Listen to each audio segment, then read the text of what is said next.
Pediatric occupational therapy focuses on helping children develop the skills they need to grow into functional, independent adults. Pediatric occupational therapists, OT for short, support societal needs by providing services to infants, toddlers, children, and youth and their families in a variety of settings. OTs must have a master's degree for entry-level practice and pass a final certification exam. Physical impairment, injuries, and a host of other issues can hinder a child's ability to perform common tasks or progress normally through the stages of social or cognitive development. The longer a child goes without learning these skills, the more the problem progresses as the child ages, which makes the skills of a pediatric occupational therapist crucial to their patients. What does an occupational therapist that works with children and youth do?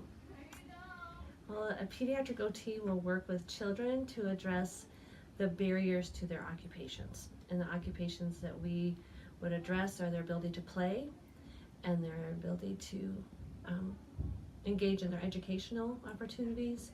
And as they get a little older, also like their social engagement. And so we would work with children to address the deficits that are negatively impacting those occupations.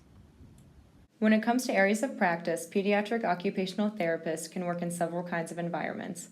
They can work in hospitals, in inpatient settings such as the ICU and acute care.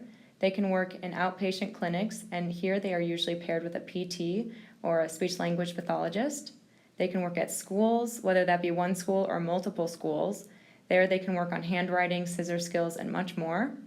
They can help with community outreach programs such as social groups for children and teens. They can work in private facilities that focus on pediatric care and development, mental health facilities that look at a plethora of mental health issues, and they can even work in the home with early intervention. What settings have you worked in? In relation to pediatrics, I've done inpatient children's hospital area, outpatient, quite a bit of outpatient, and I've also done quite a bit of school consulting.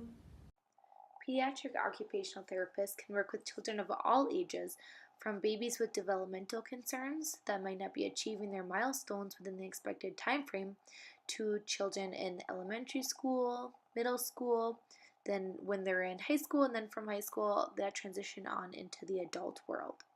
The OT works with the children to become as independent as possible on their day-to-day activities. According to AOTA, children who may benefit from occupational therapy services include children dealing with autism spectrum disorder, mental health or behavioral issues, birth defects, sensory processing disorders, traumatic brain injuries, learning problems, developmental delays, or after recovering from chronic illness or injuries.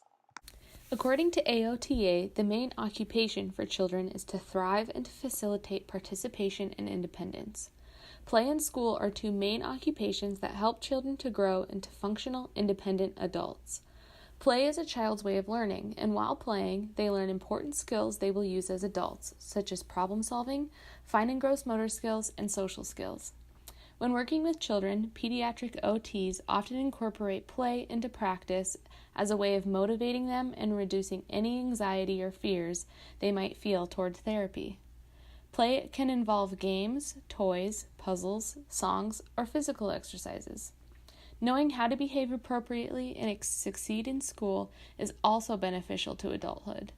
Occupational therapists will often work with children to help them learn how to make friends, follow directions in a classroom, or teach them different strategies to make schoolwork easier. In all cases, the goal of pediatric occupational therapy is not only to help children adequately progress, but to challenge them appropriately, helping to build self-esteem and confidence when it comes to their capabilities and aptitude. According to the AOTA, quote, "The centennial vision is that occupational therapy is powerful, widely recognized, science-driven, and evidence-based profession with a globally connected and diverse workforce meeting society's occupational needs," end quote. This vision impacts pediatric therapy by making sure the interventions planned for these children are evidence-based and driven by science, and that we, as occupational therapists, are incorporating the occupational needs of the child in school and at home. The AOTA's priorities impact the role of pediatric therapy by becoming leaders and advocates for pediatric care in the community and globally, and to define the occupation of pediatric therapy differently than other professionals in order to have insurance companies become more aware of what we specifically do as occupational therapists, and to use the knowledge we have as occupational therapists in pediatrics to support occupational therapy and the costs associated with it.